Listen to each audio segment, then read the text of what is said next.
Hey, all right. Good morning, Phantom Menace. Good morning. MJ's already in the chat. Yay. Morning. How are you? Nice to see you again. Or you can see me. I can't see you. She's probably been up for like 10 hours already. She has already. Yeah. I know. She has already slaying it. Morning, people. Yeah. So it's looking like Seattle outside at my house right now. It's like 41 and like raining after it being 17 the other day and having like 4 inches of snow already. Dude, I'm freezing my balls off. It sucks. So I am tropical people. I did not sign up for this. So there's that.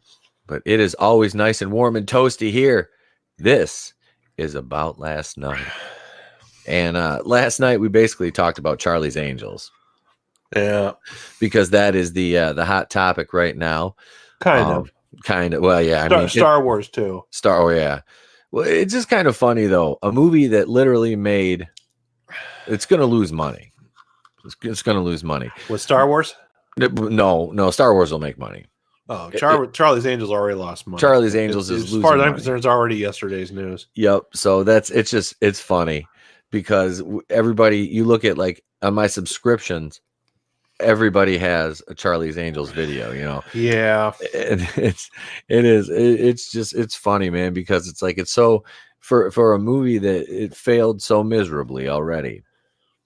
It's getting a bunch of free publicity now.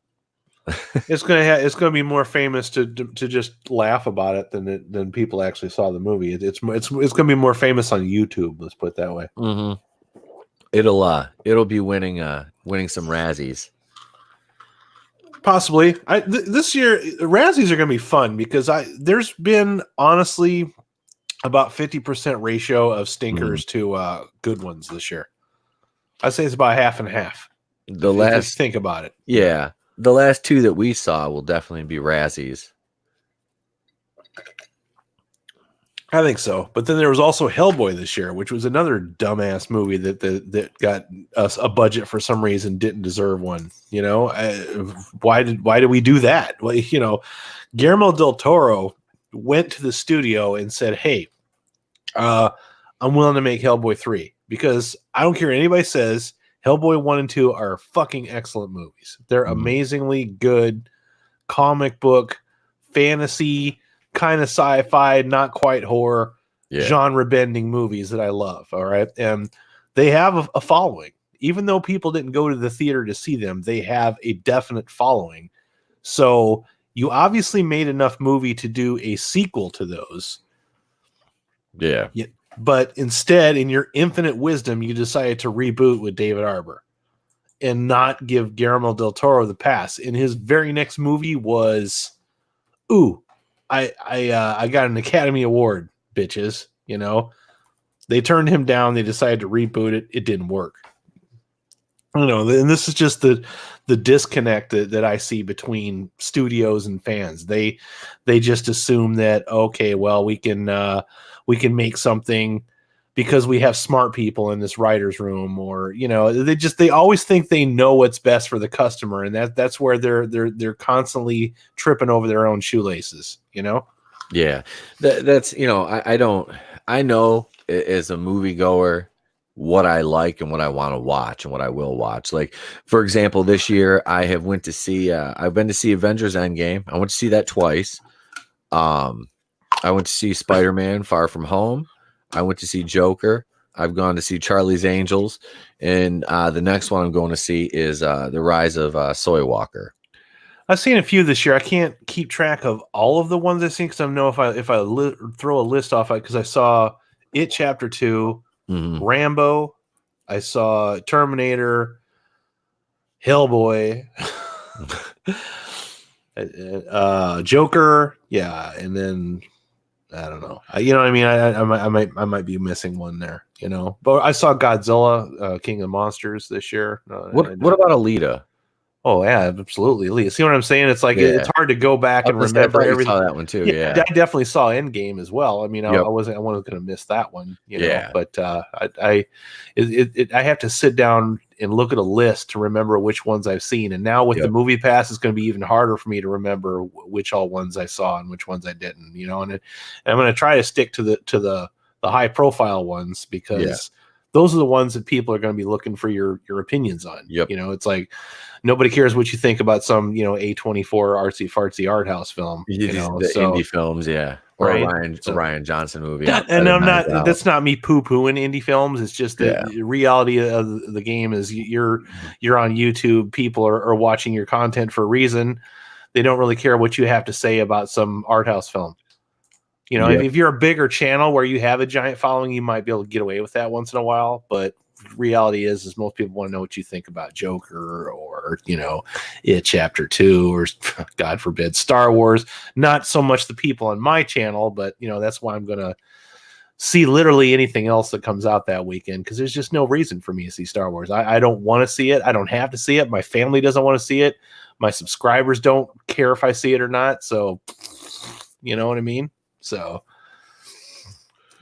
yeah, I understand. That's, like I said, I wouldn't be going to see it. And it wasn't a decision I came to lightly, you know, to go see this movie, because there's nothing in it that interests me. But it's the whole thing of I do want to go and share that with my mom right now. You know, that's because that is just a, you know,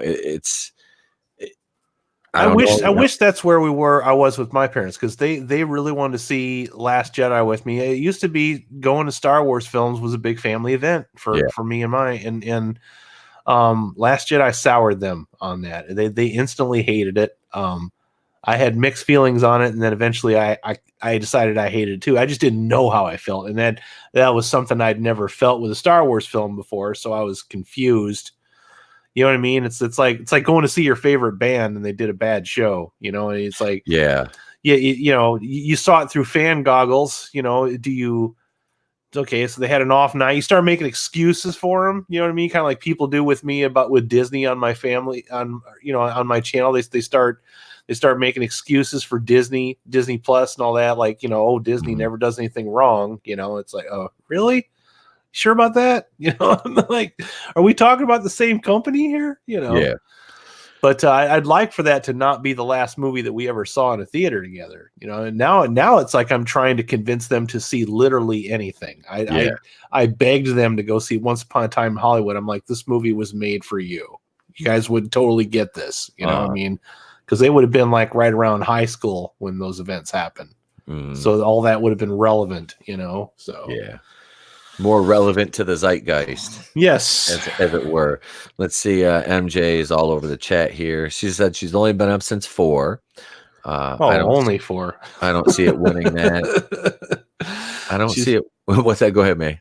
No, she's only 4. She says, I don't see it winning that. I think she was talking about Charlie's Angels. Charlie's Angels. Yeah, I think there's probably going to be something else out there. I think Last Christmas is going to go on that Razzie Award list as well, from what I heard. Also, that Catching Fire, I think is what it's called right now. The one with John Cena. Oh, yeah. Yep, nobody went to see that.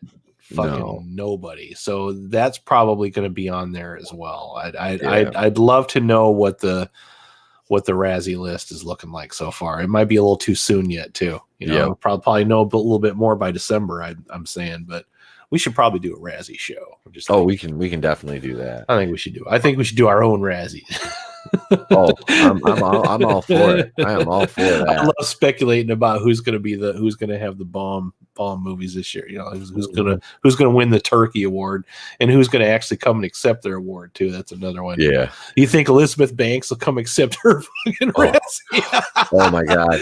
I'd like to thank all the toxic men. It's all the men. You men didn't come see my movie about men hating. Yeah, even though who knew, right? Yeah, even though I didn't really want to go see a movie about misandry, I still gave you my $7, bitch, and you got money off the concession. So there. Monica, at least you got some popcorn out of it. Yep, right? Popcorn and soda. I snuck in. Got you out of the house, you know. It was nice. That's the first time I've been to the movies by myself in a while. You know, it was must be nice. I go to all the movies by myself. I never do. I'm the weirdo in the back of the theater. Like, stay away from that guy. He's probably the last time sitting back there with my beanie on and shit. Yeah, sitting in the very back, waiting for audience reactions. Yeah. let's see. Yeah, Playing with Fire. Playing with That's the Fire, one I was yep. thinking about. Yeah, that one is doing very poorly at the box office. So I think when we do our Friday show, Yeah. we're going to do like a series of movies, and some of them we won't spend as much time on. Like we'll do the main movies, but then we'll do like Okay. the little ones. I want to know what MJ has to say about Playing with Fire. So I'm curious. Yeah. How that's going to play out. I got so much shit going on this week with Thanksgiving and company coming. I just cannot squeeze it in. I'm going to go see something today. Hopefully a double feature if I can swing it, but Yep. because the problem is like weekdays like this, you can't get the first showing to start until like 12:45, 2:00 in the afternoon. I'm like, God, start earlier. I want to get as many out of the way as I can, Yeah. I got to do my Batwoman video today. That's gonna be up today. How many more seasons do you think that thing's gonna get? Oh God, please tell me it's gonna be done after this one. I'm just 22 episodes of this. Like I said, my last one I did last week just cracked 100 views. When I looked at it this morning. The Nielsen ratings is kind of like the IRS. You can only hide from them for so long. Eventually, they're going to catch up with you. I mean, it is what it is. It does not have the viewers. I've been kind of watching that with curiosity. Not so much the content, because I kind of already know what the hell it is. I don't really need to waste my time with the content. But yeah, I'm anxiously waiting to see how they spin it or how they double down, because they always double down on this dumb stuff. Know. Well, it's that Arrowverse now, because Stephen Amell, Arrow's going off the air. This is the last season for it, so they're replacing it with that Canaries show, and Batwoman's supposed to be taking the lead. Yeah, the Canaries. That's supposed to be Batwoman taking the lead with Supergirl, which I don't even know how Supergirl. Oh my God! I just realized something, Pete. Canaries. You watch The Odd Couple. Did you ever used to watch The Odd Couple? It's a TV show. Mm-mm. Oh man, I used to love that show. It was was that Walter Matthau and Jack Lemmon? Well, the movie was Walter Matthau and Jack Lemmon, but there was also a TV series where it was Jack Klugman and Tony Randall. The TV show, and the TV show is just as good as the movie, if not better sometimes, because the TV show was on for a while. But both the movie and the TV show are like the same story. Mm. So they have the Canary sisters, who are these British ladies that live up above them that they're always hitting on all the time. They're always trying to get them to come over so they can party, if you know what I mean. I think you do. So, yep. Yeah, the Canary sisters. Yeah, give them their own show. Yeah, that's basically what they did. Have them compete against each other. The Canaries and the Canary sisters on competing networks. Oh God! And while you're at it, let's just reboot the Golden Girls. Thank you for being a friend. It'd be like Joy Behar, Rosie O'Donnell. Let's see. Rosie O'Donnell, she's still alive? I don't even know. I don't even know. I don't really. I never got her. The funniest thing I've ever heard anybody say about Rosie O'Donnell was I was watching. It was a news interview with a guy from the Guardian Angels. This is like probably 10, 12, 15 years ago. And they were interviewing me, and Rosie O'Donnell, I can't remember what the hell was going on, why it was relevant, but he was like, I'd like to hang her. Oh, she was talking about hanging upside down on one of those inversion tables. Like, I have one of those that you use for your back. And she was talking about that. And the guy's like, when she's on that thing, I'd like to hang her upside down by her feet and treat her like a piñata. I'm like, oh my God. Wow. Yeah. I mean, not that I didn't share the sentiment, but it was just really funny. Here's me say that on national TV. So let me ask you this, Batwoman, hypothetically speaking, as somebody that's never seen an episode or rather bother waste my time with it, because you're the TV guy, and that's great. I respect you for keeping up with the stuff, and you're cool because you let people know when it's good and when it's not good with equal enthusiasm. I might add.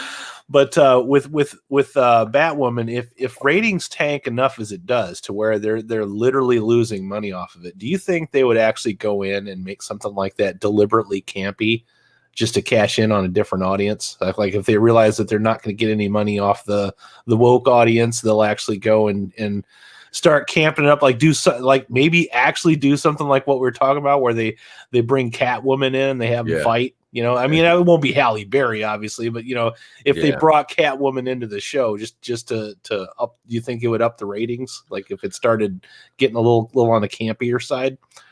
I don't know, because with the way they tie the whole Arrowverse together, I don't know that they would do that, because it would kind of have like a ripple effect. And unless they wanted to do that with all their shows, which it's got too rigid of a structure for them to just start doing that now. Okay, yeah, because they introduced Batwoman last year, and was it the Crisis on Infinite Earths, and they're doing that, you know, big crossover. It starts next month or in a couple weeks basically, again with Supergirl and Flash.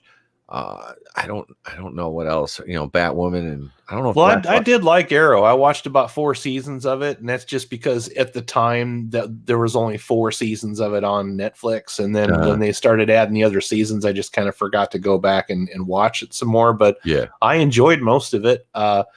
There were a couple of things in it that started to get a little silly towards the end of it. You know, it seemed like the superhero cast was getting a little crowded. You know what I mean? Everybody's a metahuman. Everybody's a superhero. Everybody's one bad day away from becoming either a supervillain or a superhero, and it started to get a tad ridiculous. And also, the people on that show are entirely too good looking. There are no ugly people at all on Arrow. I like absolutely every single person on there is a bombshell model, male and female. Every single one of them. It's like, no, there's not this many good looking people in the universe. All right, I just stop it. You know, well, if you look at the entire Arrowverse is like that, especially the Arrowverse. Like every single person is just like just this freaking goddess, you know, or God, or you know what I mean?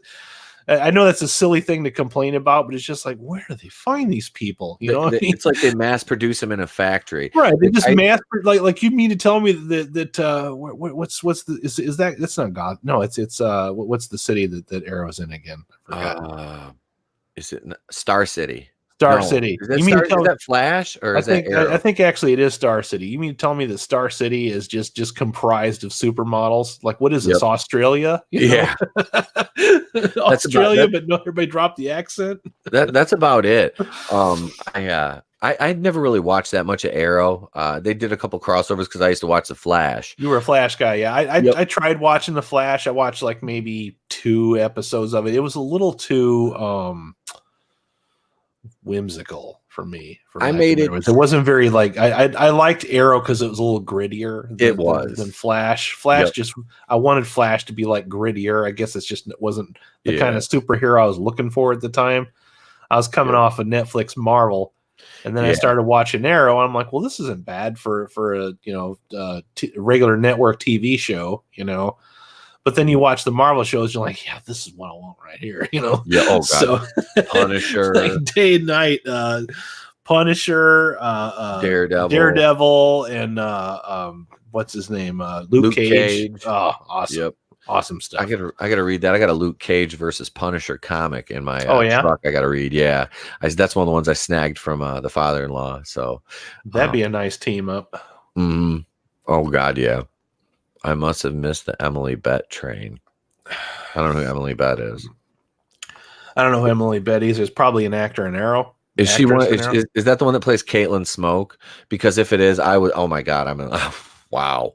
Swing. Wow. Yeah, I saw some pictures of her from a Comic-Con, and I was like, oh wow, yeah. Like, dude, I could just tell looking at her on the show. I'm like, you can't hide that much beauty behind a pair of glasses. That's her. Some quirky hair. Yeah, she is a doll. Yeah, but every girl in that show is just like ridiculously gorgeous. That's like people were hating on the girl that plays Iris West on Flash, and I'm like, wow, like she's another one. It's just like, and this thing is so weird though, with like Barry like marrying her, and the spoiler alert if you don't watch the Flash, marrying her. It's like, because it's basically like his sister because Joe West kind of raised Barry after his parents were killed. So, and Iris is his daughter, and Barry and Iris like kind of get together, they get married on the show. And it's just like there's a parody, a really funny ass parody video these guys did on YouTube, and it's like if the Flash song had lyrics, and it's like part of it's like "Don't sleep with your sister." It's fucking hilarious. I'll send a link to it later. It's funny. But no, that show, I like Grant Gustin as the Flash. I liked him a hell of a lot more than I liked Ezra Miller that was in Justice League and Batman. Yeah, I watched Justice League, and I'm not going to hate on it because I don't think it's terrible, but I wasn't all that excited about it either because I maybe I'm just not that big of a DC guy in general. You know, I didn't really take care, MJ. I didn't really care for the whole universe they were trying to set up with that. You know, I wasn't interested because one thing I liked about Marvel, it's like, okay, you're setting up the Avengers, but you're also giving us fun with all these origin stories and different things. And I wanted to see DC do that, and it seemed like DC just started rushing into that shit. You know, they did. That's where they lost me. I'm like, well, you just want to hurry up and get to that Marvel money, and I don't. If you're going to treat your source material with that much disrespect, then I'm not going to waste my time watching your movies. You know, I didn't see Justice League in the theater. I watched it. My sister said, well, it's all right. You know, it's not that bad. I watched it on Netflix. I'm like, yeah, could have been worse, you know, I guess, but it's kind of what I expected it to be. It wasn't terrible. Now BVS, that's a different story. I could rant all day about how much I hate that movie. See, I liked parts of that. Like, I wish that we would have got a Ben Affleck solo Batman. I will say that I do. I liked him as Batman. I did not. Part of that might be that I just have never liked Ben Affleck as an actor. I like him as a director. Yeah, I don't like it. My favorite Ben Affleck anything is the movie Argo, which he directed, and he also starred in it, and he's fantastic in that. So I will acknowledge that he has talent, but when it comes to acting in movies, he's very like one range. He's very Kevin Costner. You know what I mean? Oh, yeah. Like he comes from that same camp. He can't do really, I don't know. Arguably, I don't think he can do the drama like some people can. I think he's probably better at writing things and directing things than actually acting. So, you know, talent is where you can find it. And Argo was a perfect example of what you can do when you surround yourself with good actors. And even Kevin Costner himself is great when you surround him with great actors. You have a movie like The Untouchables. That's like the best thing Kevin Costner ever did.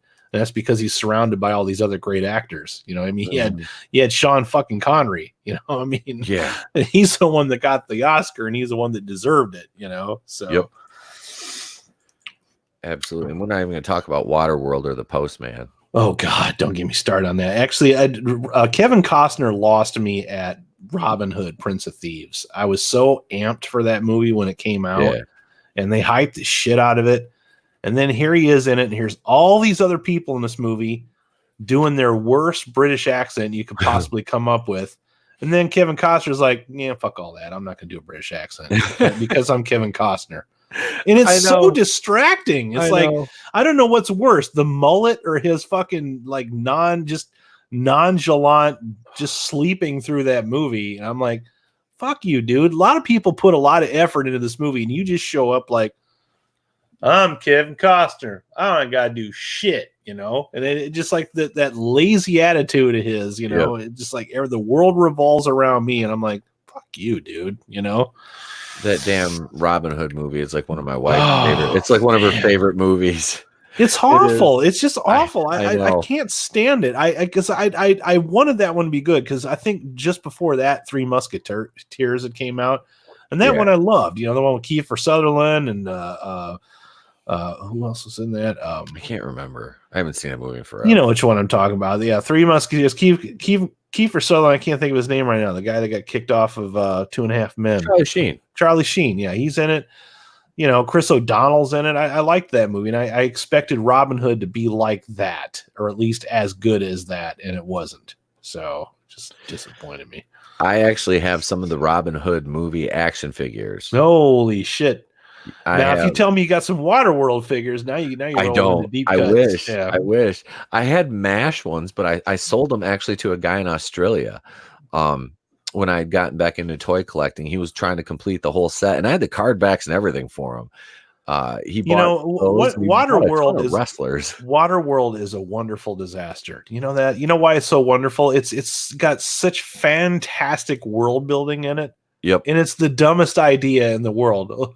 What if it's Mad Max, but instead of the desert wasteland, the polar ice caps melt and everything's covered with water? It's Waterworld because it's the exact same fucking movie. And then people slowly evolved into fish. That's it. And had It's gills. the stupidest thing ever. I'm like, only Kevin Costner could have pulled this off and got at the time. I think it was like, what's his name? Dennis Hopper was the 190 million or something like it. At the time that it came out, it was the highest grossing movie or the highest budget of any movie that ever been, and they lost money on it. And I'm like, oh. Wow, and it's so fun to watch because they put so much into this dumb idea. You know what I mean? And it angers me because it's like we want to see these big budget sci-fi movies, you know, and they usually don't get made because in order to make a sci-fi movie convincing, it needs a big budget. Yeah. And investors don't want to go into it because you could wind up with another Waterworld or John Carter. I mean, sci-fi movies, Battlefield Earth. Battlefield Earth, when they flop hard, dude. Really hard, you know? Remember R.I.P.D.? I never saw it, but I do Neither remember. did I, but I heard about that, and I just remember that bomb, and I'm like, oh, poor Ryan Reynolds, man. He ain't never going to get out of this rut, right? Little did we know. Deadpool! Yeah. All right, let's see. So Waterworld, with a budget of 172 million and a total outlay of 235 million once marketing and distribution costs are factored in, the film grossed 88 million at the North American box office. The film did better overseas with 176 million at the foreign box office for a worldwide total of 264 million. So it made 30 or 29 million dollars. So true story, dude. When Waterworld came out, when I was on the Navy, one of my jobs as command journalist was to when we went underway was to show movies to the crew. Right? And I loved that job. It was a lot of fun. You know, and you make a lot of friends when you're the guy deciding what movie's going to get put on. So I would get movies right before they went to video. Right out of the theater. You know what I mean? It's like Armed Forces would send me like a little 8mm tape. And then I'd plug it into a little camera, and then we had like a big screen TV in the lounge, you know. And then I'd hook it up to that big screen TV. I'm playing Waterworld, and I'm sitting there and I'm digging the hell out of it. I'm like, this movie's fucking terrible, and I love it. It was a hit. Like everybody on the ship loved Waterworld just because of how fucking stupid it was. Oh yeah, it's so bad, dude. He drinks his piss. Jesus, do I have to drink my own urine? No, but I do because it's sterile and I like the taste. Oh my god, it's so bad. It's so bad. It's wonderful. I would watch party that one for sure. Oh god, God. It's fucking. It's like I said, it's like Battlefield Earth levels of like train wreck and cringe. And that wasn't the first time he did. Yeah, there was The Postman, which I think came out after. Fucking poor Lorenz Tate was in that goddamn movie. I think that ruined his fucking career because he was doing good coming off of Menace to Society. And then boom. I didn't see The Postman, but like I said, I did see Waterworld because it came out, like I said, right when I was on the ship, and then we had gotten that, and I put it on. I'm like, oh hey, this is wow. They really put a lot into this terrible idea. Just never should have got off the ground. I remember watching The Postman because I've only seen it once, and just when it came out, and I think I rented it when it came out on VHS or DVD, whatever, and I was like, what the. Now, Waterworld's something he invented, and The Postman, I think, is something that was already like a comic book or a book or something like that. I don't remember exactly what. Somebody will tell you in the comments, I'm sure. But Waterworld, I do have to praise Kevin Costner for at least having the balls to try to make a big budget science fiction movie. Out of your own head. That's really tough to do. You know, Lucas pulled that off. He's one of the few that have done it. You know, a lot of these big budget science fiction movies, they don't go anywhere. You know, it's like they take or they don't, but they're high risk, and that's what's unfortunate. You know.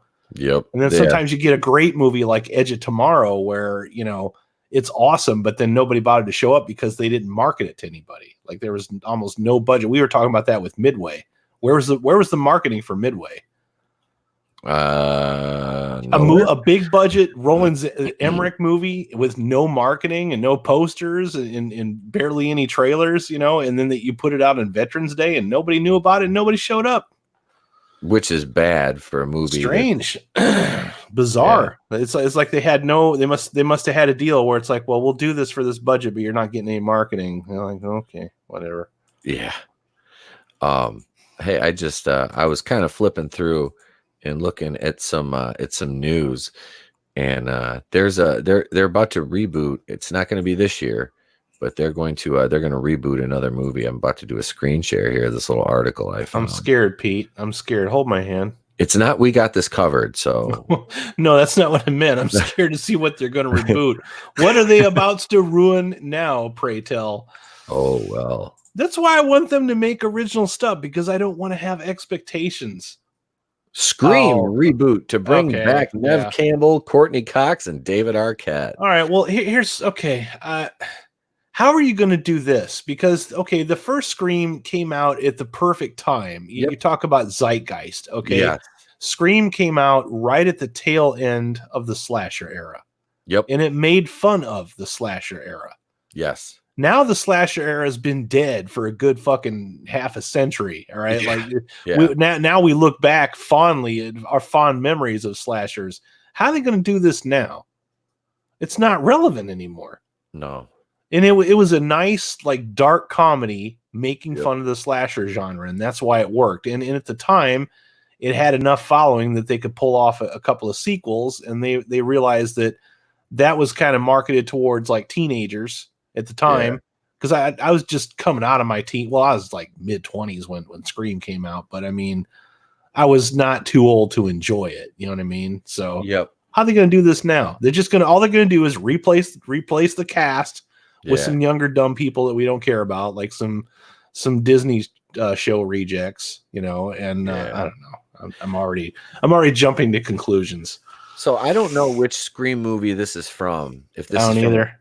From a past one, or if these are like pre-production photos. Or I kind of stopped watching them after 2 or 3. I think I watched like 2 or 3 of them. I was like, didn't they do one a couple years ago or something? I don't know, man. I gave up after like the third one. It seemed like it run out of steam after the second one. If you want to ask me, it just absolutely.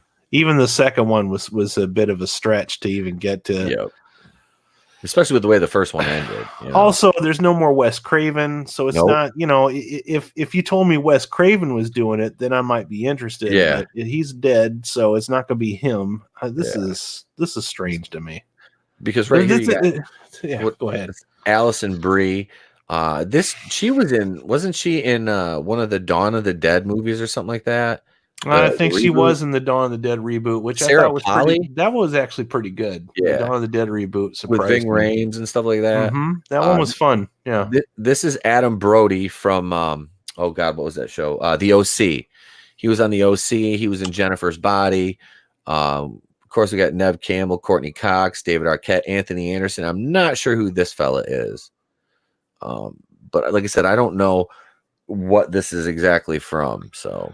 This seems that before you even read anything, this headline alone just feels like we just have to reboot everything. This is that brand recognition thing that I keep talking about over and over and over again. And I mentioned we got this covered before. Look over here. The Mask 2 with Jim Carrey rumored to be in development. Don't fucking do that. That sounds cringy, doesn't it? Don't do that.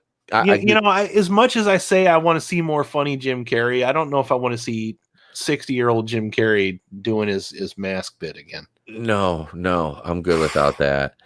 Let's see. So here we go. Movie Web. A week or so ago now, we passed along word that Spyglass has snagged up the rights to Wes Craven and Kevin Williamson's classic slasher series Scream, and we are planning a new film as we speak. And if that wasn't cool enough, today we're hearing that producers of Scream 5, okay, so apparently I did miss one, are apparently hoping to convince the franchise's original stars, Nev Campbell, Courtney Cox, and David Arquette, to return once more at their classic characters, Sidney Prescott, Gale Weathers, and Sheriff Dewey Riley. Last time I checked, I don't think Nev Campbell's done anything recently. I don't either. I don't think she has. I haven't seen her in anything. Courtney Cox probably doesn't have to. No. David Arquette did something. I don't remember what. He's been wrestling. He got all like buff. Really? And started wrestling, yeah. Huh. Because he always felt bad about winning when they did that movie Ready to Rumble. They actually put the WCW heavyweight title on him, and he felt horrible about it because the way the fans rejected it, obviously. Which it went a long line with. WCW is basically like just throwing shit at a wall to see if it would stick, and they put the title on him to promote the movie because there was a ton of WCW wrestlers. It was basically a WCW movie. Never seems to amaze me what people get into wrestling. Like I remember when they were announcing that Billy Corgan from Smashing Pumpkins was going to write for wrestling for a while, and I'm like, well, okay, didn't see that one coming. He was like the part owner, chairman of was TNA, Total Nonstop Action, Impact Wrestling for a while. That's it, yeah. So I actually have one of my boys actually that I used to work the indie scene with, works for TNA, or for it's Impact Wrestling now in Ring of Honor. So big shout out to Use Smith, if you ever hears this, man. He's actually a month older than I am. Dude is in amazing shape and is just a kick-ass, like one of the few good people in the wrestling business. Him and Will, that was on the show with us last night. Will and I met through professional wrestling, and Will is just a super good guy too. So there's good people out there in that business, few and far between, but there is. So let's see here. While this development isn't 100% confirmed just yet, I can only imagine that this is the direction the powers that be behind the scenes. Okay, so this is shit posting. Yeah. Yep. Or Reboot. I don't see any audience for this now, man. This is part of my frustration with Hollywood. That it just seems like Hollywood is so slow to change. It's like we're starting to see a drift in people going towards movies with original ideas, not connected to sequels, because people are they're tired of it. The fatigue is real there. All right. Yeah. But they still want to announce these franchises. They just can't get their head out of brand recognition. They can't figure it out. They're so scared to try anything new. Look at this next sentence right here. So the powers that be behind the Scream sequel, Reboot, we looking blah blah blah. After all, it sure as hell did wonders for Blumhouse's Reboot sequel of John Carpenter's slasher classic. We know how much you love that one. Halloween 2018 review coming soon to a YouTube channel near you. Not coming out ever. No, not happening. No, that one's in the. I literally have the script like finished. It's in the archive. It'll never come out of the vault. Not coming out. That said, I don't know if names such as Nev Campbell, Courtney Cox, and David Arquette mean as much to today's audience as say a Jamie Lee Curtis does. I haven't looked at the pre-production because they released a few photos from Halloween Kills, which is like the sequel to the 2018 Halloween movie. It's just a terrible name. I know, terrible name. But then again, Halloween. So was Resurrection and H2O. Those names were terrible too. Halloween Water. It should have been Michael Myers on a boat. Dude, say what you want about H2O. That one's one of my favorites. That one's fun. That one's very good. That was the one where Jamie Lee Curtis came back. In my opinion, that one's better than it deserves to be. It actually, it was. I did not mind it, even with LL Cool J in there. And at the time, Jamie Lee Curtis still looked great. You know what I mean? She was in it, and Adam Arkin was in it, and what's the guy from Pearl Harbor that was in there too that we never see from anymore? That goofball that was always God. He always looks like he's stoned all the time. I can't remember his name. I don't know. I'll have to look it up. You know what I'm talking about, though. Yeah, I can't remember. He was a heartthrob for a while. Are you talking about Marsden? No, not Marsden. Josh Hartnett. Josh Hartnett. That's it. Josh Hartnett is in it. I remember his name. Yeah, he was in it. Yeah. One of the girls was actually had like a decent career too. I can't remember. I think it was the one with the dark hair. Surprisingly, the people in that movie didn't piss me off either. Because this is my problem with most slashers: is you always have like these archetypes, these stereotypes. They're just cardboard cutouts. They're going to do the same stupid thing, and they have like no sense of self-preservation. So you're just like, yeah, you deserve to be, dog food by the end of this movie.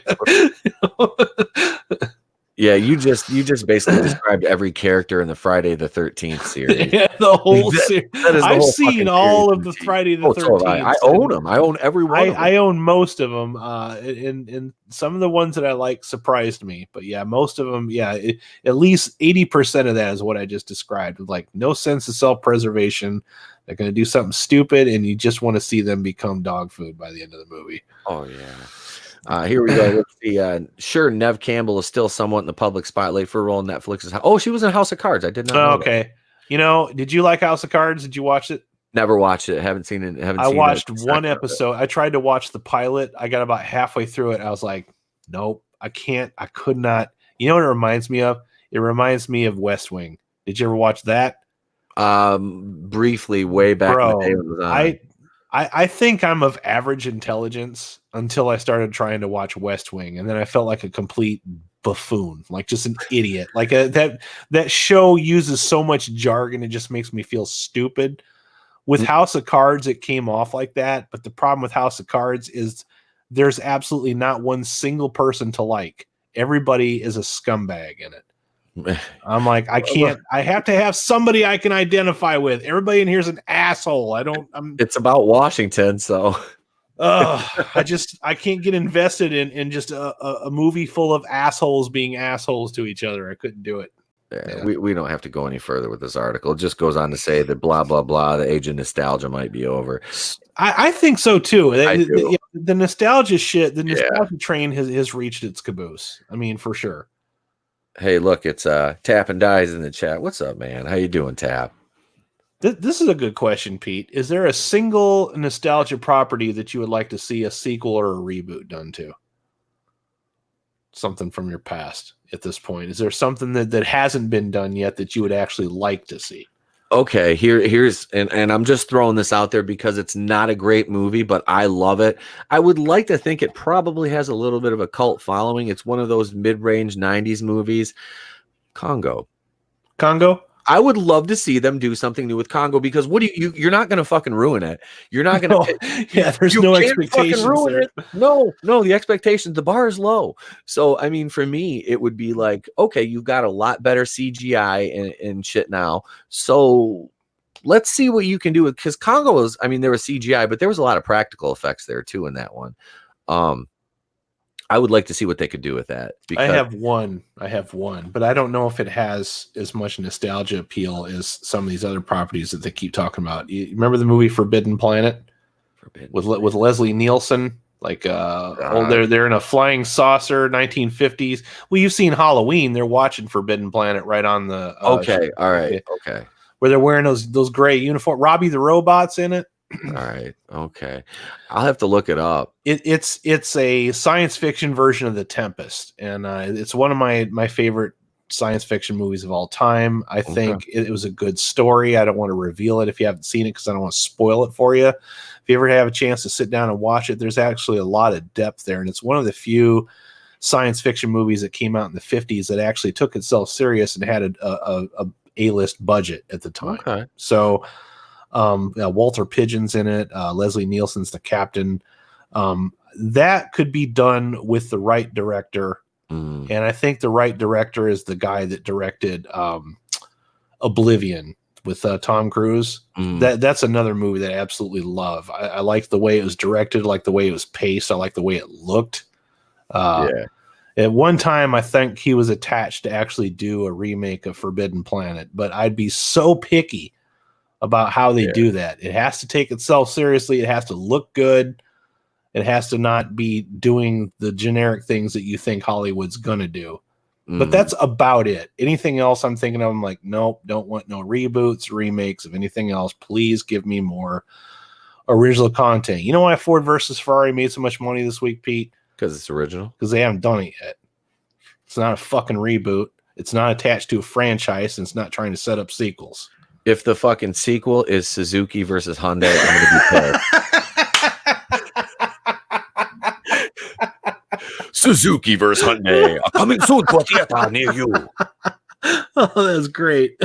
I could totally see them doing some stupid shit. Look, wait, I got a great idea. We're gonna take a Suzuki Sidekick and put it against a Hyundai fucking Genesis or some shit. I don't know. Let's see. Let me give a shout out to the starring chat. Idris Elba. Yeah. Oh, Idris Elba. And have Morris, him and Michael B. Jordan. Michael B. Jordan, Morris Chestnut. Because those are the only people that are allowed for any movie. It has to be Idris Elba, Michael B. Jordan. Let's see here. And if it's a female, it has to be Margot Robbie. Yep. Let's see. Every fucking movie. Leo Red, listening while I'm unloading this truck at work. What's up, man? Thank you for joining us. Leo Red. Hope you're not still mad at me about my Amelia Clark comments. we won't make fun of Amelia Clark today. I'm an opinionated asshole. I'm very, very, very set in my opinions. Goober Brothers Entertainment said, "Good morning, my two beautiful co-hosts. Good morning, you sexy bastard." Our own Gardner Minshew, ladies and gentlemen. Yep, it's our boy. It's our boy. Oh hell! So should we give him a preview of what we're going to talk about tomorrow? We can do a little nugget of it. All right. We're kind of excited to discuss this topic. In fact, we've agreed not to discuss it until Wednesday. There's a lot of shit going on in the Phantom Menace right now with the Mandalorian and the fact that the Jedi Fallen Order. These are two things in the Star Wars universe post Disney that people are actually liking. Like the critical response has been good. I'm not saying overwhelmingly great. I'm just saying overwhelmingly good. Okay. So he's still mad. I'm sorry, man. I don't mean to make you mad. I can't. Oh, she bores me. But I don't want to get off topic here. But yeah, so there's a lot of people that are starting fights within the Phantom Menace because apparently you're not allowed to like anything post Disney Star Wars. Like it's like a trendy thing to just hate everything they make. And it's like when we got into the Phantom Menace, I thought that we kind of mutually agreed that we liked Star Wars at one point. Yes. Until we didn't, but we just want things to be good again. And there's like a part of the group that no, everything that they make, you have to hate it because it's Disney. And we're going to discuss that in great depth on my channel tomorrow. Me, Pete, Goober, and Sal from 2 Cent Toys, because there's things happening that we like, and we encourage things to be good. Can we control the fact that Disney owns Star Wars? No. Can they make good content? Absolutely they can. Can they save the franchise? It is a possibility. It's going to take a huge course correction. And, yes. And episode 9 is going to be a make or break for the Phantom Menace. You think so? You think it's going to be episode 9? Because the thing is we're already seeing an overwhelmingly good response to the Mandalorian. So it's a shame that Star Wars is going to be reduced to a TV series, but I don't see a problem with that because, like I've been talking about this recently.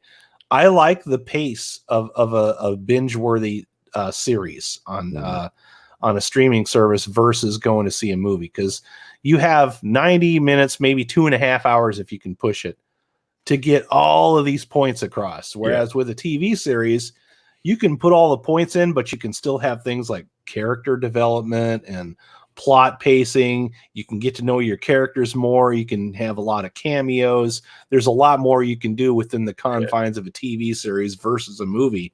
So I'm okay if the Mandalorian's doing well. Same here, because you get to set it up for that nice slow burn. You know, you can't. So when you do finally get to the action, you actually feel something. Yeah. Yes, exactly. That's most like, of these movies that have been coming out in the last 10 years. It's like you rush through character development. You don't want to bore anybody because you just decided that you want to concentrate to get to the next action sequence. You spend this much time with the character. Force Awakens is a prime example. You barely get to know anybody, and you're just rushing right into the action. Yep. So you feel nothing for your characters, and then that's been like a pattern that they've been following for like the last decade, not just with Star Wars, just movies in general. You know, I want to buy into these characters and their journey and their struggles, man. That's the thing about, and people knock, you know, there's a ton of movies from the 80s that I just, you know, they're like, you know, they're classics now. We look back at them, you know, and it's like you bought into these characters and what they were going through. I look at a movie like it's a stupid movie. It might be a stupid movie used, but like Uncle Buck, okay, with John Candy. Love that movie. I love that dude. I cried when John Candy died. That is a great feel good comfort movie. Yeah, when you're having a bad day or you want to you watch Uncle Buck and you feel better about yourself by the end of it. Yeah. Yep. And you just look at that movie and it's like you get to, and like I said, it's a campy, funny movie to kind of use as a example here. But you get to see this just goofball, and it's like the stereotypical. By the end of it, he's a hero. Yeah, that is a fantastic example. But you get to see the development through the course of it, and these decisions he makes. Because when you first meet him, you're like, "Why should I care about this asshole?" Exactly. And then you watch him change, and then you get to change with him. Yep. You're with him on that journey. Yeah. Juliette Lewis is the oldest daughter too in that.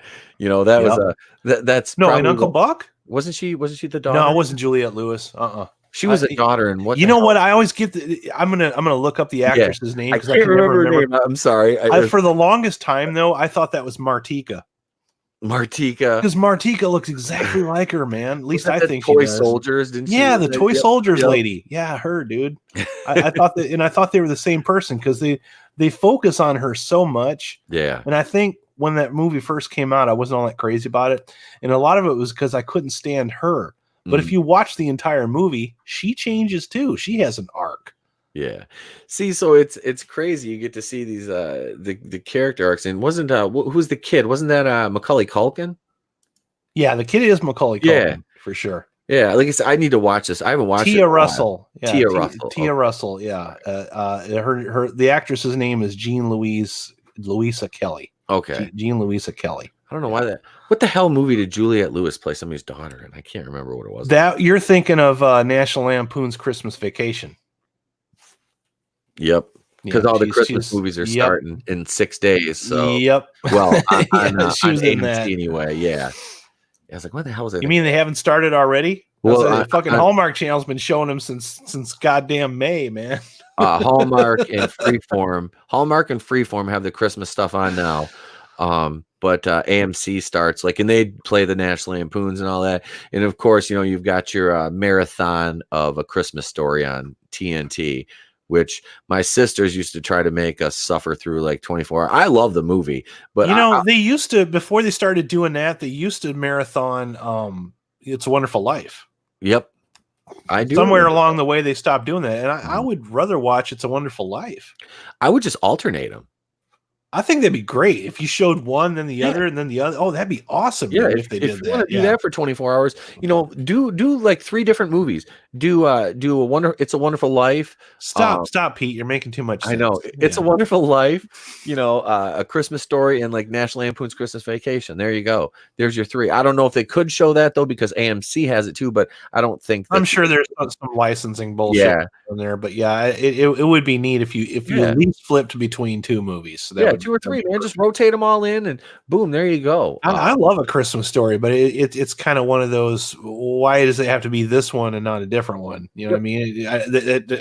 We'll probably do our Christmas movie segment after Thanksgiving when it's appropriate. But I believe it or not, I'm not the Grinch. I do have some favorite Christmas movies, and a lot of ours probably line up. We probably like a lot of the same ones. Yeah. Scrooged with Bill Murray. Scrooge is one of my oh my god, that big ass demon in the elevator when he goes up to see shit, I can't remember who plays this. It's not Art. Is it Art? Dude, Buster Poindexter is the cab driver. Oh god, he's fucking amazing. And there's whoever that comedian, that lady that keeps hitting him in the head with Carol Kane. Yeah, Carol Kane. Kane. She's hysterical in that. Oh my god. And then she hits him with the fucking toaster. I love that movie, dude. It's like I have this weird thing with her every time I watch it. I'm like, she's kind of hot, but she's kind of crazy. Yep. It's like I feel awkward when I'm watching it. It's like I don't know if I should be turned on or frightened. It's weird, but I like it. Wasn't Buster Poindexter in wasn't he in that movie with Richard Dreyfuss, Let It Ride? I didn't see that one. You never seen that? Uh-uh. That's about horse racing. Richard Dreyfuss. I just remember Buster Poindexter's music. See people rocking, feeling hot, hot, hot. Oh, And also when God. he was with the New York Dolls, I remember that. He was great, and that goddamn Scrooge is a great movie. Though Yeah, it's great. That is a great movie. It's one of those few where it's like, Bill Murray's an asshole. You don't care because he can play a good asshole because he is an asshole in real life, Yep. And so when he's playing an asshole, he's playing himself, and that's where he's missing home. It's a toss up between that one and Groundhog Day. Oh God, yes, Groundhog Day is fucking beautiful. I went and saw that movie at the theater. I think it's just me and my buddy were there, and like nobody went to go see that because they released it some weird time. And I'm like, fuck, that movie was great. Like, why didn't more people support this? You know? So let's see, Tap and Die.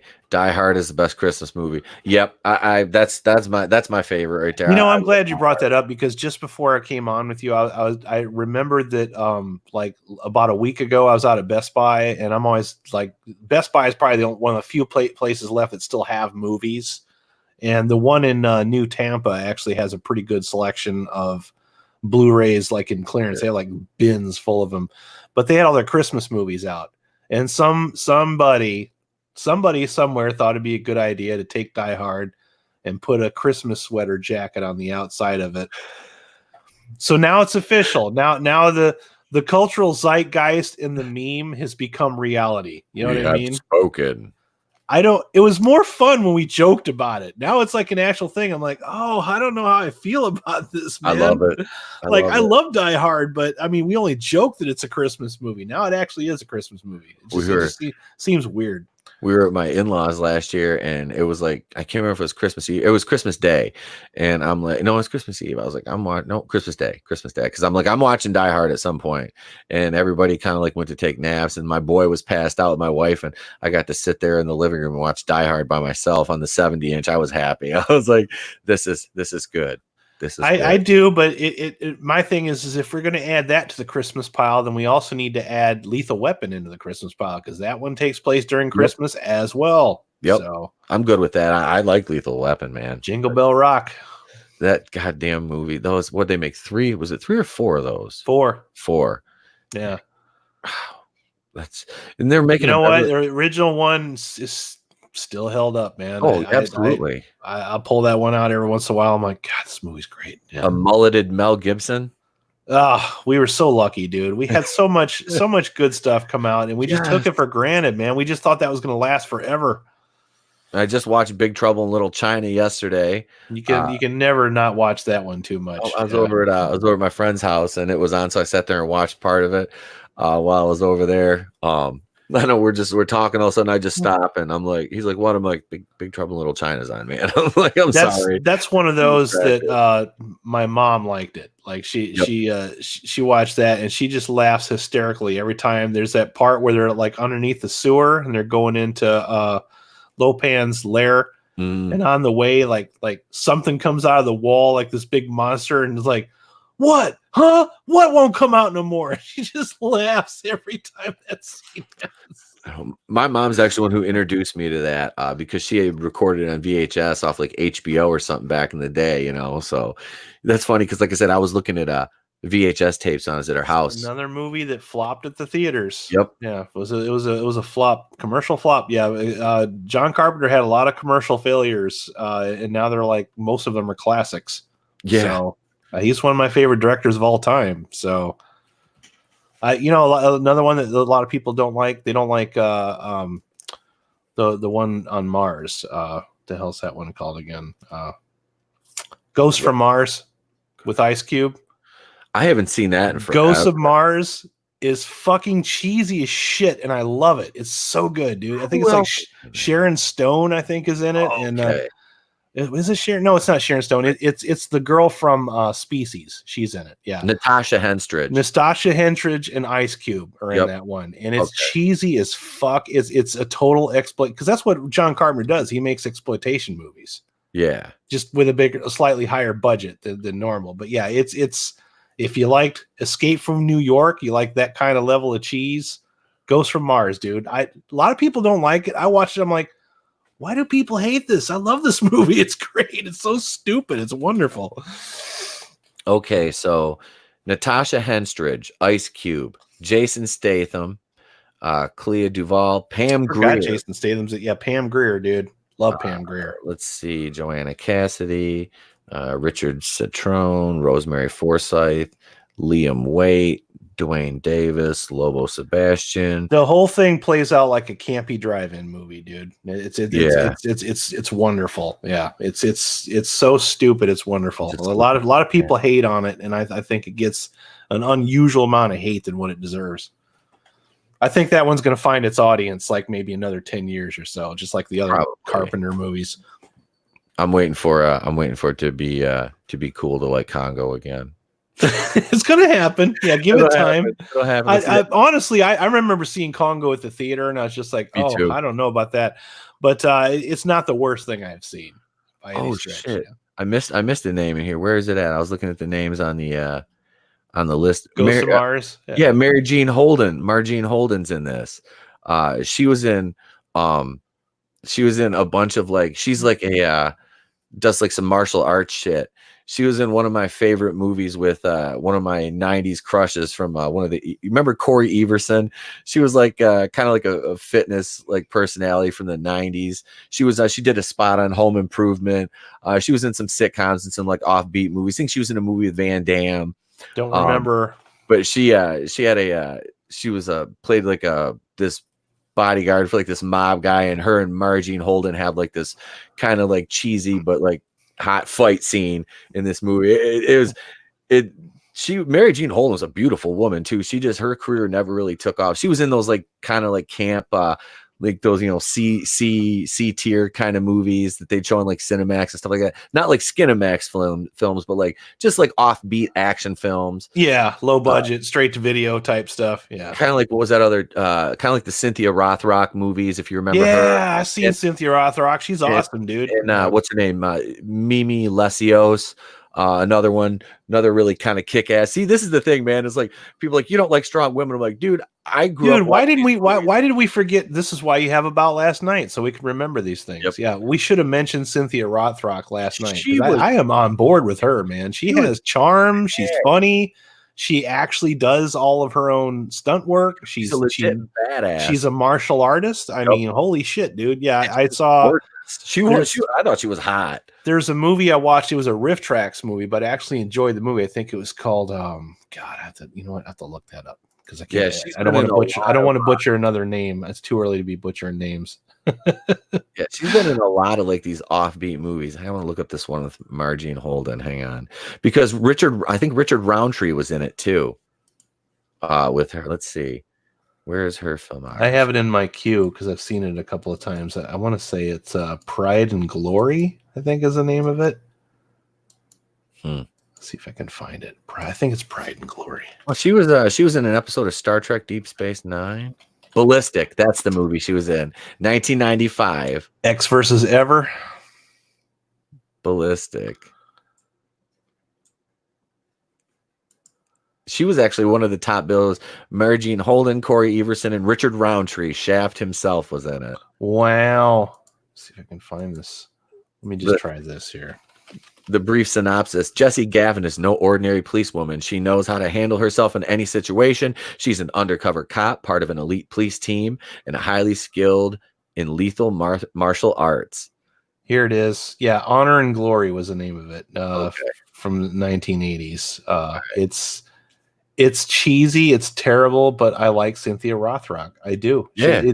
There's two ladies in this movie, and both of them are martial artists. And there's so much martial arts in this movie that they almost can't even get through the script. I mean, what's it called? Honor and Glory. Honor and Glory. It's like let me screen share here. Okay. Okay.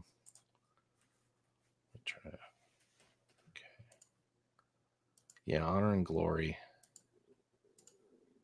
This is the Riff Tracks version. I don't know if there's an actual version or not, but yeah, this I know the picture is kind of small, but this lady that's behind her, she's just as much of a martial artist as Cynthia Rothrock, which is obviously in the front there. And these two are sisters, and one of them's name is Honor, and the other one's name is Glory. Okay.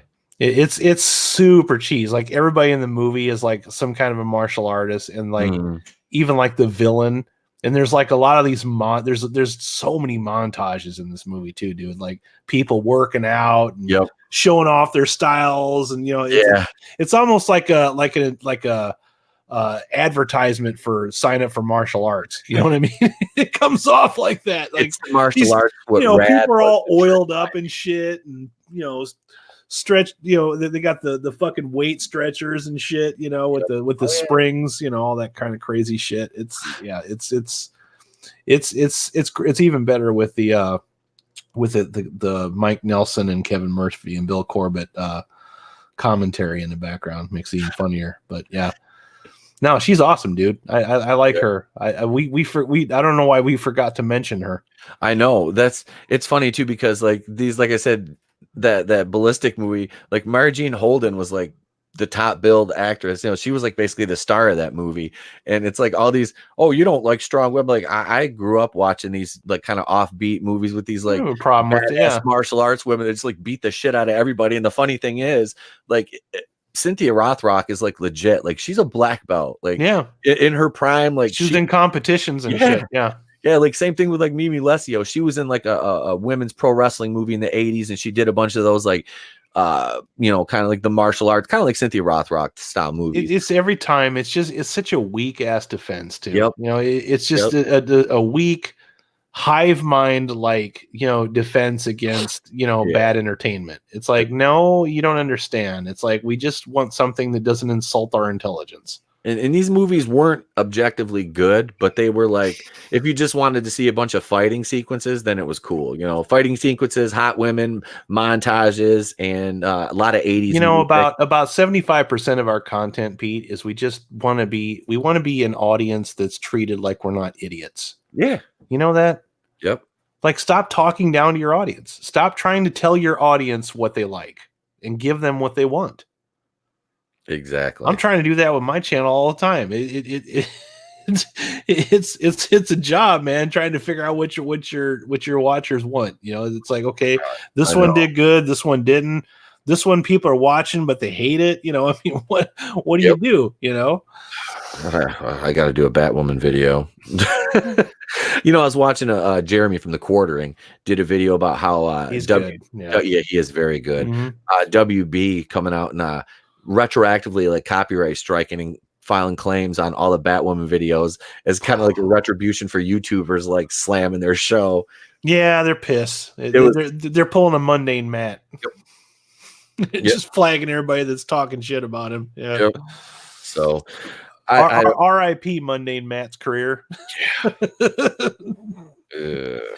I used to watch him. I did. I watched him during the Ghostbusters thing. That's where I discovered it. Yeah, I never did. His Ghostbusters videos were hilarious, and after that, his content started taking a massive nosedive. And then I stopped watching him when he started picking fights with Phantom Menace over Solo.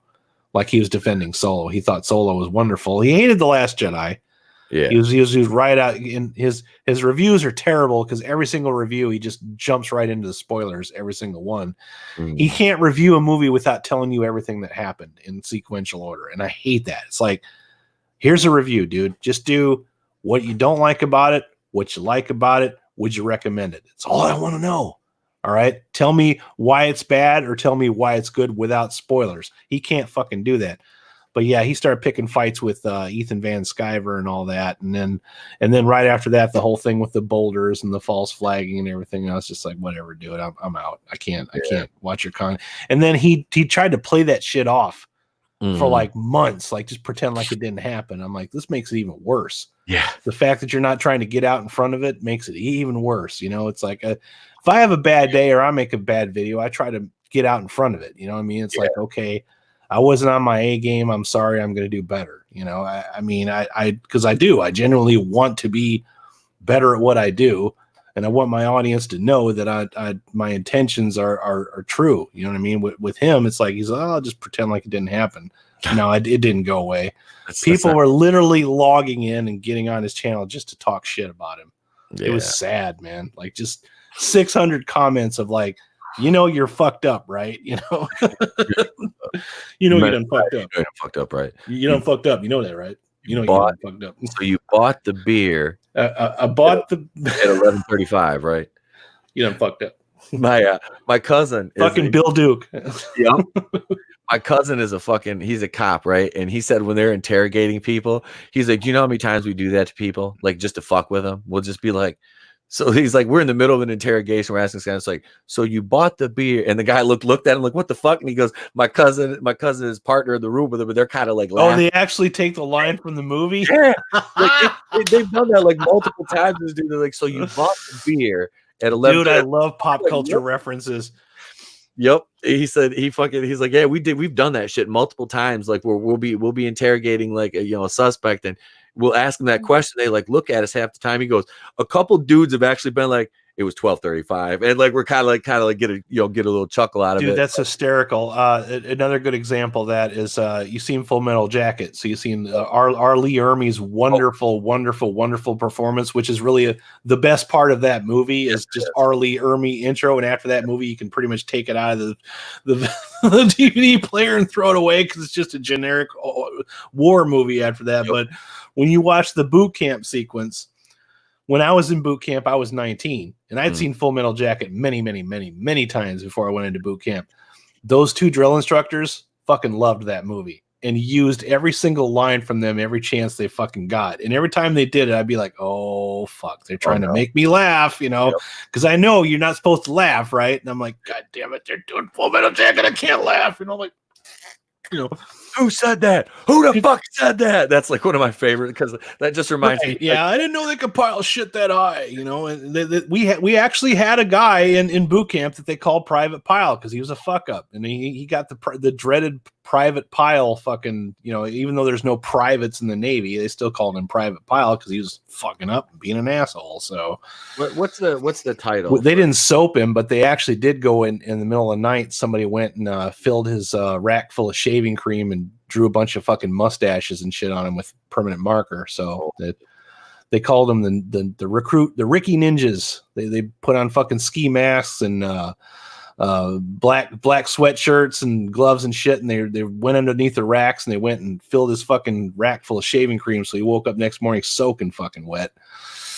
What are you called? Like they don't. It's not. You're not a private like you are in the movie. What would be in the Navy? Yeah. You start off as seaman recruit, and then seaman's apprentice, then seaman, and then E3 would be petty officer third class. Okay. Petty officer second class, petty officer first class, and then chief.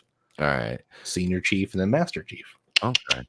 Master chief's the highest rank you can attain as a enlisted personnel. Okay. Yeah, like I said, my old man's a jarhead, so I know he was. I think he did his Vietnam, his tours, and now I think I think they start off as private in the PFC, private first class. He was he was like a lance corporal or some shit. I don't know if that's lance corporal would be like an E3. I got to go in as an E3 because I had like a ton of fucking community college that like translated to rank. So people were pissed at me like because I had like fucking 3 stripes already, like right after boot camp. Like, how the hell did you get 3 stripes? I'm like, I went to college, asshole. Like a lot of college. Yeah, see, Dad was like he had moved out. He moved out of his parents' house when he was like 14 and was living on his own and working. He quit going to school and got his GED and then volunteered to go to Vietnam when he was like just barely 18. And and then he went to the Marine Corps. And he had high school diploma and like 2 or 3 years of college, and that all translated to Yep. So at least that got recognized. It was a different time though. Like I said, my old man was born in 1947, so it was a much different time. He's born around time. Him and Chuck Norris about the same age, actually. Like I said, my dad looks like he's like a cross between Dick Butkus and not Mike Singletary. That would be weird. Mike Ditka, Mike Singletary. Every time you talk about this guy, he terrifies me. I don't know if I want to meet him. Yeah, I don't know if I want to meet him. Like I'd be like, no, I think I got something better to do that day. Sorry, nothing personal. I love you, Pete, but damn it, I don't want to meet your dad, dude. No offense. He's fucking hilarious, dude. I still remember like I had moved out of the house and I stopped by there and I was I was changing because I bought another car and I was changing the subwoofers out, and I went downstairs to grab some of his tools, and my buddy just come inside the house, like inside the foyer, and he's sitting on the stairs, and my dad walked in from the garage, and I heard him because I was coming through the kitchen up out of the basement, and I hear, "Who the fuck are you?" And I walk in the living room. My buddy Matt is just sitting there on the stairs with his fucking head down, and my dad just standing over him. And I was like, "Dad," he fucking starts laughing. I'm like, "You're such a fucking prick, dude." Matt's like shaking because my dad didn't say anything. Just said, "Who the fuck are you?" And the guy just, because they all knew he was, this ex-cop, and he was, undercover narcotics officer, and he's a Marine, so everybody was scared shitless of him. Hard ass. And he was, oh God, yeah, he was. But like I said, he was gone all week, working out of town. So like my mom basically raised me and my sisters. So it was like it was kind of like a fucking free for all, because my mom was like, at like 14, my mom was like, "Well, if you're gonna drink, just call me and stay where you are, or I'll come get you." I'm like, okay, so. Yeah, your dad was a cop. My dad was a locomotive engineer, so he was always gone for like fucking weeks at a time. Sometimes, he'd go out dead and then deadhead back, and maybe be back for a weekend. Sometimes you see him on a weekend, sometimes you didn't. The worst is when he was on call, like he was just like he was on the extra board, and he did call him up whenever some other asshole didn't show up. Once he finally got some seniority, he had a little bit more of a normal schedule. But for years and years and years. And then for 7 years, he was laid off, which was even worse. Like he was home all the time. But he was like bored and frustrated and building shit, and just he's like building all these, like building lamps and making tables and shit, doing shit with wood. And I'm like, oh God, Dad's got to go back to work. There's fucking piles of wood everywhere. You can't live, you've built yourself into a corner. You can't fucking build anything else, Dad. It got that bad, dude. It got that bad. Like when we moved and cleaned out his garage, we found so much wood we could have built another goddamn fucking house. Petey, he'd been stockpiling wood like from all these different projects, and he'd see wood on the side of the road. He'd pick it up, take it home. Like that shit was like Legos to him, So. It's like you can't have sticks or fucking wood around him. He'll just fucking pack rat that shit. Build something out of it. He's building it down and building. Well, hell, man, this is. I think that's a good place we could leave it off for today. Woodworking. Yep. We went from movies to woodworking. Woodworking to parents. What a tangled web we weave. This has been About Last Night, episode number 13. I'm Temple Queen. Thanks for joining me this morning, Groove. You're welcome, buddy. Thanks for having me on. And hey, they can catch us tomorrow on night. The boardroom, baby. Boardroom. Goober, Sal, Pete, myself, 8:30 p.m. My channel, Raiders Lost Flicks. So like, share, subscribe. Like, share, subscribe. If you see my stapler, that'd be great. I can bring the video down. If you see my stapler. Tap says, "I can't wait to meet Pete's dad." Oh, he's yeah, he's definitely still a Marine. That'll never. That's he is, man. Oh hell! I left the military to get away from them types. You know what I mean? So you can only take being around them types so long, where it's like they start melting your brain. It's like you start talking to somebody. It's like, yeah, well, my wife left me, but she didn't come in my sea bag, so I didn't need her. It's like so many things wrong with that sentence. Wild man's like Rambo. He lives out in the middle of the country and has like a shitload of property. So it's like he's probably got a whole nut network of tunnels and shit underground. And I'm not saying anything. Down in his basement making fucking knives and swords and shit. He does do reloads. He's got his own ammunitions room. He does reloads. So Leo Red, see y'all later. See you guys tomorrow night over on the boardroom. Stay tuned. Batwoman episode 7 review. That's coming up this afternoon. Oh no. Oh